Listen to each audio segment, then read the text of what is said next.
বর্তমান যে আদালত আছে আমরা বিশ্বাস করি যে এই আদালতের উপরে কোনো প্রশাসনিক হস্তক্ষেপ নাই। এই মামলার কোনো লিগ্যাল এভিডেন্স, আইনগত কোনো সাক্ষ্য নেই এবং বাংলাদেশে মামলা চলতে পারে না।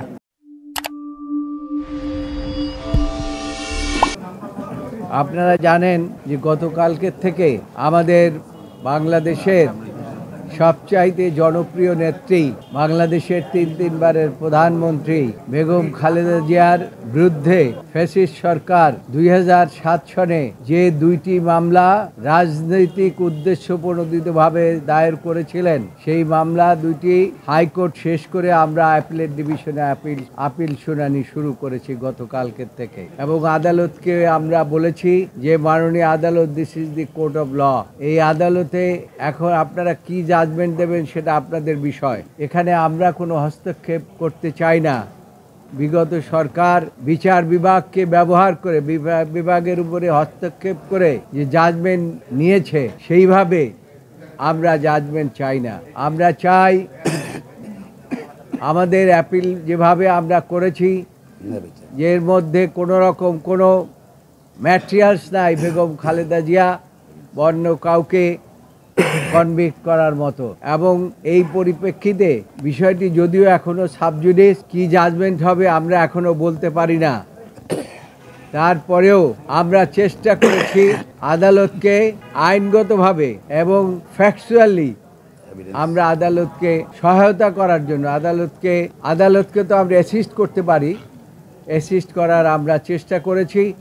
আমাদের এখানে যারা উপস্থিত আছেন সকলেই চেষ্টা করেছেন এবং আশা করি আমরা আদালত থেকে এই বর্তমান যে আদালত আছে আমরা বিশ্বাস করি যে এই আদালতের উপরে কোনো প্রশাসনিক হস্তক্ষেপ নাই এবং সেই কারণে তারা নিরপেক্ষ একটি জাজমেন্ট এই মামলায় দেবেন, এইটাই আমরা আশা করি।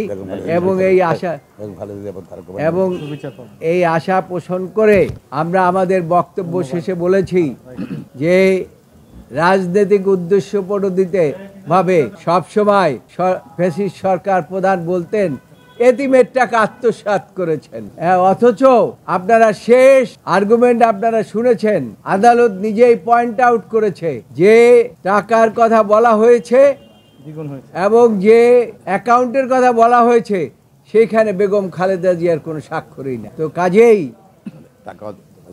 টাকাও আত্মসাৎ হয় নাই, টাকা আরো বহুগুণ বেড়েছে। এটা আমাদের সকল আইনজীবীরা আর্গুমেন্টে বলেছেন যে এখন 8 কোটি টাকার উপরে প্রায় 9 কোটি টাকার মতো, এবং 2 কোটি টাকার থেকে 9 কোটি টাকা হয়েছে। কাজেই আত্মসাতের কোনো ইনগ্রিডিয়েন্ট এই মামলার মধ্যে না থাকা সত্ত্বেও বেগম খালেদা জিয়াকে নিম্ন আদালত একটি মামলায় 5 বছর, আরেকটি মামলায় 7 বছর দিয়েছে। যে মামলাটিতে 5 বছর দিয়েছে হাইকোর্ট এসে সেটা 10 বছর দিয়েছে এবং এটা খুবই দুঃখজনক। এবং এটা শুধু বেগম খালেদা জিয়ার ক্ষেত্রেই প্রযোজ্য যে সে কথা নয়, এটা আমাদের নেতা যিনি বাংলাদেশের গণমানুষের ভবিষ্যৎ জনাব তারেক রহমানের ক্ষেত্রেও প্রযোজ্য এবং তাকেও এই মামলায় সাজা দিয়েছেন। এটা খুবই দুঃখজনক এবং অপ্রত্যাশিত এবং রাজনৈতিক উদ্দেশ্য প্রণোদিত। কাজেই আমরা আশা করি আদালত থেকে ন্যায় বিচার আমরা পাবো। জেলে যাওয়া এবং চিকিৎসা সুবিধা না পাওয়া, উনি দাঁড়া ঘুরেছি বলেছেন। শেষ বক্তব্য বলেছি মাননীয় আদালত যেই মামলায় কোনো ম্যাটেরিয়ালস নাই, এভিডেন্স নাই, সেই মামলায় তাকে জেল দেওয়ার পরে আমরা অ্যাপিল করে আদালতের দ্বারে ঘুরেছি, কান্নাকাটি করেছি। আমরা কর্তৃপক্ষের কাছেও দ্বারে ঘুরেছি, অনেক কান্নাকাটি করেছি, কিন্তু তার চিকিৎসা মিলে নাই, তার চিকিৎসার আদেশ মিলে নাই। এটা খুবই দুঃখজনক। এই বিষয়টিও আপনারা সহানুভূতির সহিত বিবেচনা করবেন। এটা আমরা আদালতকে বলেছি যে this is the court of law এবং এই কোর্ট অফ ল এই বিষয়টি বিবেচনা করবেন। আজকে আপনারা লক্ষ্য করে দেখেছেন এই মামলায় সাবেক প্রধানমন্ত্রী বিএনপি চেয়ারপারসন বেগম খালেদা জিয়াকে প্রধান আসামি হিসেবে চিহ্নিত করা হয়েছে এবং আমরা আদালতের কাছে উপস্থাপিত সাক্ষী, যে সাক্ষী বিগত সময়ে দুদক এবং সরকারের পক্ষ থেকে উপস্থাপন করা হয়েছে, তার প্রত্যেকটি সাক্ষ্য থেকে আমরা দেখাতে সক্ষম হয়েছি যে প্রধানমন্ত্রী রিলিফ ফান্ডের কথা বলা হয়েছে, সেই রিলিফ ফান্ডের সঙ্গে কোনো রকম সংস্রব বেগম খালেদা জিয়ার ছিল না। আমরা আরও দেখি পরবর্তীতে এই মামলায় যে সমস্ত ট্রাস্ট হয়েছে, যে ট্রাস্টের মাধ্যমে গেছে, সেখান থেকেও ব্যাংকিং চ্যানেলের মাধ্যমে সেই ট্রাস্ট পরিচালিত হয়েছে। আমরা এও বলেছি যে টাকাটির কথা বলা হয়েছে সেই টাকাটি কমপক্ষে 2 বছর পর্যন্ত সেখানে প্রধানমন্ত্রীর তহবিলে সেখানে উপস্থিত, ফান্ডে সেখানে উপস্থিত ছিল।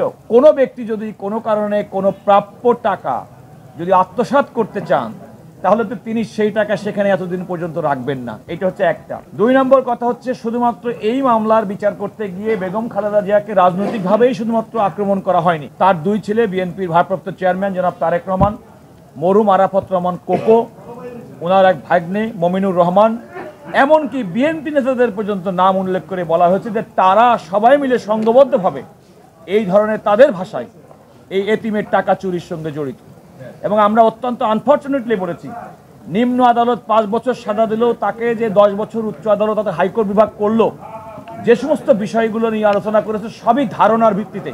এই মামলার কোনো লিগ্যাল এভিডেন্স, আইনগত কোনো সাক্ষ্য নেই, সেটা আমরা চুলচিলা বিশ্লেষণ করে আদালতের সামনে বলেছি। এবং আমরা সেটা প্রত্যাশা করে, আমাদের সিনিয়র বলেছেন যে আমরা আমাদের বক্তব্য উপস্থাপন করেছি, আদালত আমাদের বক্তব্য শুনেছেন, এবং আমার মনে হয় যে আমরা যেটা প্রত্যাশা করি, সারা দেশের মানুষের প্রত্যাশা করে, বিভিন্ন সময় বেগম খালেদা জিয়া তার যে প্রতি যে অন্যায় এবং অবিচার হয়েছে, তিনি ইনশাআল্লাহ আজকে স্বাধীন বাংলাদেশে ন্যায় বিচার পাবেন, এটা আমাদের প্রত্যাশা। আমাদের সিনিয়ররা সবাই বলেছেন, এখানে যারা আছেন, আমরা শুধু বলেছি এই জিয়া অরফানেজ ট্রাস্ট মামলায় বেগম খালেদা জিয়ার দুদকের পক্ষ থেকে একটা কাগজ দেখাতে পারে বেগম খালেদা সই করছে বা কোনো নির্দেশ দিয়েছে, এবং টাকাটা পুরোপুরি অ্যাকাউন্টে আছে, টাকা আত্মসাৎ হয়নি। বেগম খালেদা জিয়ার তার কোনো স্বাক্ষর নাই, নির্দেশ নাই, তাকে বিনা এভিডেন্সে, উইদাউট এভিডেন্স কোনো তাকে সাজা দেওয়া হয়েছে।